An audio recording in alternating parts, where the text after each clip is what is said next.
On March 4th, 2023, I received this comment recommending checking out a mysterious shoe brand called VELHO. Looking into them, I discovered shoes that claim to be zero drop, flexible, anatomically shaped, and only $33. And it seemed like no one had ever heard of them. I bought a pair, and I never expected what came next. Today I'm revealing the elusive VELHO Movement shoe, and I'm giving you my full verdict on whether these shoes are legit or a sham. When you first go to the VELHO website, you see 6 pairs of shoes, but they're really just one shoe in different combinations of black and white. The claims are as follows: lightweight, flexible, thin outsole, wide toe box, zero drop. Those are the ones we really care about, but also unisex, excellent grip, made for movement, from martial arts to parkour to minimalist running, water resistant, and air permeable. I had to try them out. This sounded too good to be true, and at only $33, it had to be worth a shot. Plus, as a barefoot YouTuber, I felt as though it was my responsibility. I immediately received an order confirmation email, but the view order button led to a completely blank page. That doesn't seem good. I also received a tracking number, which didn't work for 3 days. And I'm thinking, oh boy, but the package did ship. I was receiving something. I additionally received a thank you email with a coupon code and a reminder to get them dirty. VELHO wants you to use and destroy their shoes, right? And buy another pair if and when you need one eventually. That's why they make them so affordable, right? Please use our shoes, is what they're saying. And that's a philosophy that I can get behind. They link to their Instagram on their website, and upon looking, they have a humble 4,000 followers, and their first post was in July of 2017. It only struck me then that this might be a pretty small company still kind of figuring some things out. Hence, the blank order page and whatnot. But I'm also thinking, did I just stumble upon a barefoot shoe brand that nobody knows about? I looked up VELHO shoes on YouTube and nothing featuring them comes up. But what does come up? Aaron Griffiths. Movement training means different things to different people, and I absolutely love locomotion and soft acrobatics, which is the best shoe of them all for movement. He doesn't actually talk about VELHO in this video, but he does talk about movement, which apparently is an actual practice or style of training. More on that another time maybe. He makes it look really cool. But that must be what they mean when they say they're made for movement, or at least it's like a double entendre. The other, more important thing for us right now is he shows off his Feiyue shoes. Everybody was wearing these. These are Feiyues. They've got Feiyue written on the side. There's very little tread on the bottom of the shoe, so it makes spinning and rotating and sliding quite easy. Taking a closer look, they kind of look familiar, don't they? I was aware of Feiyue shoes. I understood that they're a more minimal shoe, but they're kind of primarily a martial arts shoe and not necessarily barefoot. They have a more typical shape. And I also understood that VELHO was, I guess, an alternative to Feiyue, and understood that they had more of a focus on the barefoot attributes, though. Right? That's what they are, right? I suddenly remembered Paolo's comment on my last video, where he mentioned that VELHO seems interesting, but the toe box doesn't really look that wide. Watching Aaron's video, I looked closer and started to wonder if there were any real visible differences between Feiyue and VELHO at all. Looking side by side, the shape of the shoe seems pretty much exactly the same. Uh-oh. Is VELHO actually making basically the exact same shoe, but just trying to capitalize on the barefoot market? They aren't just an alternative to Feiyue, they're a competitor. Is this all just a ploy to artificially differentiate themselves in the market? I had to find out. And as my duty as a barefoot YouTuber requires, I bought me a $30 pair of Feiyue shoes. It's time to discover the truth about these seemingly too good to be true really cheap barefoot shoes and delve into the world of movement shoes. For the first time, you're going to see a side-by-side comparison of Feiyue shoes and VELHO shoes. Feiyue has already proven themselves in the movement world, but can VELHO stack up to their claims? Let the games begin. Okay, the shoes were just dropped off. Let's check them out. Okay, it's in the middle of a work day, so I can't do a full-fledged anything, but I just wanted to see them. First thing I noticed is that got a handwritten address, which is pretty awesome. Okay. Okay, so the laces. Okay. So here they are. VELHO logo inside. We can see that, you know, pretty flexible. Relatively light. They seem pretty sweet. I kind of like the look and feel of them. Yeah, the bottoms definitely seem pretty grippy.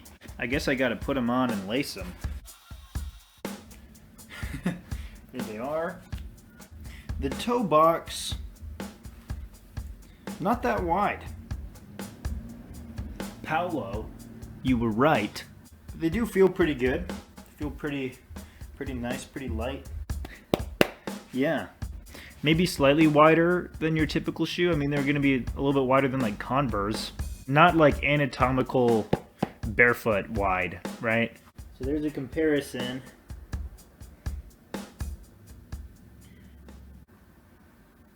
All right, so specifics.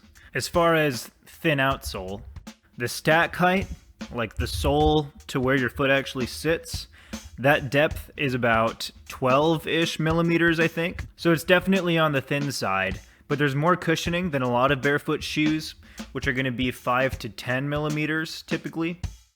Second, they were claiming zero drop, and I used the little level app in my phone, and it really appears to be true zero drop, and it feels zero drop when you wear them. So that checks out, completely flat on the bottom.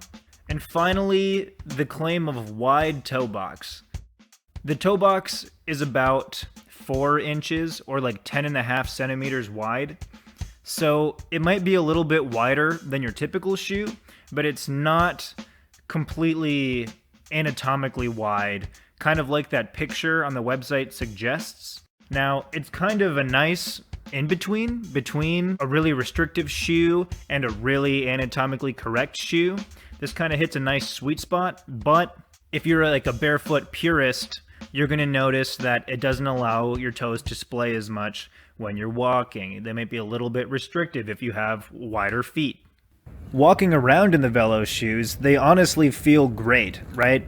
They're really comfortable, they feel really good, they're super light, and by the end of the day, that was really the only kind of issue.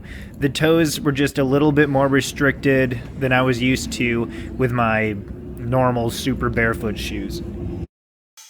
Feiyue's claims are as follows: flexible, comfortable, built for movement, grippy traction, functional, lightweight, and breathable.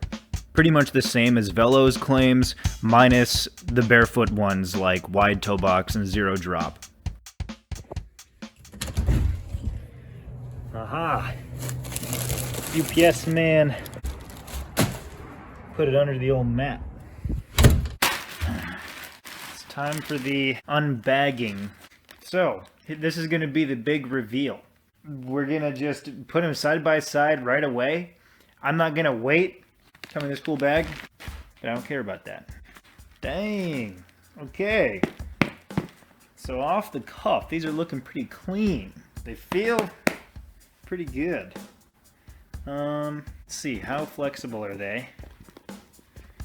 Maybe, kind of hard to say. Here they are. They didn't claim wide toe box, so it's not really. Let's do the side by side here. So they are slightly different. They're not exactly the same like I wondered if they would be.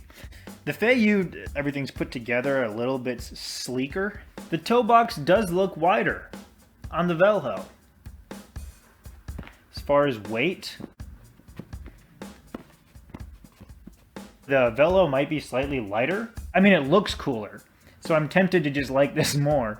But this isn't about just how it looks and stuff. I mean, it's not a barefoot shoe.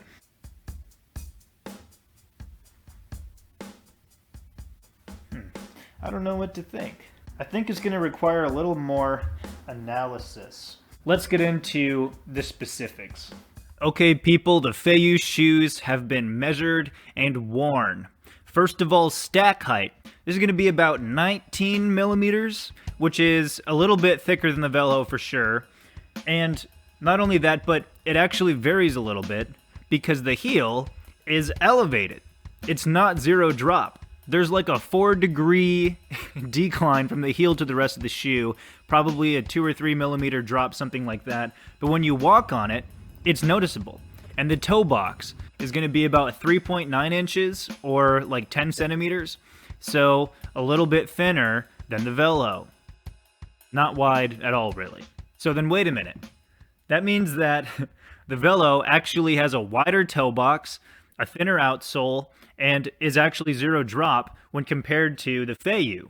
And not only that, but yeah, the Feiyue's lightweight, but the Velho is lighter. Yeah, the Feiyue is kind of flexible, but the Velho is a little bit flexibler. And yeah, the Feiyue is a pretty comfortable shoe, but the Velho is way more comfortable, in my opinion. So yeah, maybe the Velho isn't like a full-on perfect barefoot shoe, but it's way better than the Feiyue. I've been walking around in these, and I don't actually like wearing these at all, but I really do like wearing the Velhos. I've been wearing them almost every day. Now granted, if I wear them for a little bit too long, the pinky toe definitely starts to get annoyed and restricted, and I want to take them off. But for short periods at a time, I'm loving the Velhos. Like I said, sure, the Feiyue shoes look a little bit slicker, right? Feiyue's been around for a while. They know what they're doing. But when comparing the two of these, it's actually really clear how much attention Velho paid to trying to make it more minimal, right? True zero drop, really comfortable, relaxed toe box, maybe not super wide, but definitely wider. It's clear to me that they really tried to make the shoe more minimal and emphasize the function of your actual foot. If you're just actually kind of interested in Feiyues, I would recommend getting Velho instead of Feiyue every time. It does everything I want a shoe to do better than Feiyue. Also, hey, I don't really know what to do with the Feiyues because I'm not going to wear them. So come back for a video down the line where I'm going to be cutting these in half, Rose Anvil style. What a journey, huh? It's kind of cool figuring out what Velho shoes really are.